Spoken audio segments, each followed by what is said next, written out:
नमस्कार दोस्तों, GK tutorial series part 3 के अंतर्गत आज हम करने जा रहे हैं प्राचीन भारतीय इतिहास के पुरातात्विक स्रोत के 15 महत्वपूर्ण प्रश्नों को।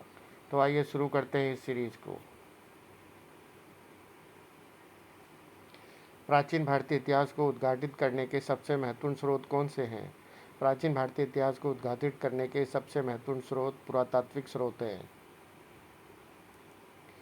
दूसरा प्रश्न है, अभिलेखों का अध्ययन क्या कहलाता है?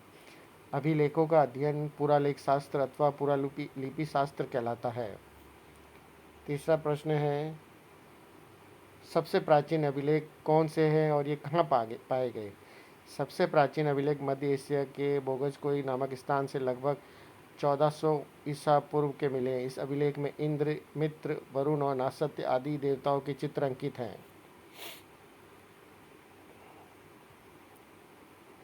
भारत में सबसे प्राचीन अभिलेख किस शासक के मिले हैं? भारत में सबसे प्राचीन अभिलेख मौर्य शासक अशोक के मिले हैं, जो लगभग 300 ईसा पूर्व के हैं। अगला प्रश्न है, सर्वप्रथम अशोक के अभिलेखों को किसने पढ़ा था? सर्वप्रथम 1837 में जेम्स प्रिसेप ने ब्राह्मी लिपि में लिखित अशोक के अभिलेखों को पढ़ा था। अगला प्रश्न है, अशोक के अधिकांश अभिलेख किस लिपि में लिखे गए हैं? अशोक के अधिकतर अभिलेख ब्राह्मी लिपि में लिखे गए हैं।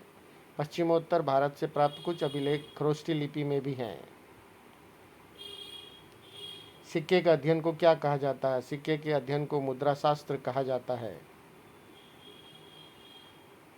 भारत के प्राचीनतम सिक्के कौन से हैं?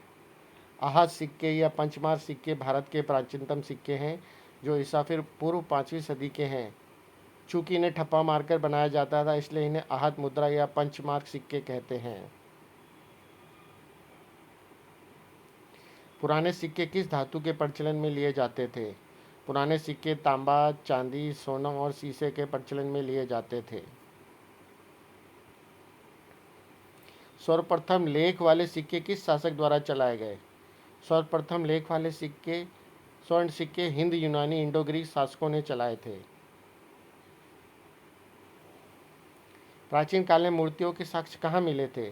प्राचीन काल में हड़प्पा सभ्यता से ही मूर्तियों के साक्ष्य मिलते हैं। प्राचीन काल में मूर्तियों का निर्माण किस काल में स्पष्ट रूप से मिलता है? प्राचीन काल में मूर्तियों का निर्माण कुषाण काल में स्पष्ट रूप से मिलता है। भारत में अधिकांश मंदिर किस शैली में बनाए गए हैं? भारत में उत्तर भारत के मंदिर नागर शैली, दक्षिण के द्रविड़ शैली तथा दक्षिण पंथ के मंदिर वैसर शैली में बनाए गए हैं। हाथी गुम्फा अभिलेख किस शासक द्वारा बनाया गया था? हाथी गुम्फा अभिलेख कलिंग के शासक खारवेल द्वारा बनाया गया था। भारतीय पुरातत्व शास्त्र का जनक किसे कहा जाता है? कनिंघम को भारतीय पुरातत्व शास्त्र का जनक कहा जाता है, जो भारतीय पुरातात्विक सर्वेक्षण के प्रथम महानिदेशक थे। दोस्तों, मुझे उम्मीद है कि यह सीरीज़ आपको पसंद आ रही होगी। अगर आपको ये प्रश्न और उत्तर अच्छे लगे तो प्लीज़ लाइक एंड सब्सक्राइब जरूर कीजिए। Thank you for watching. धन्यवाद। जय हिंद, जय भारत।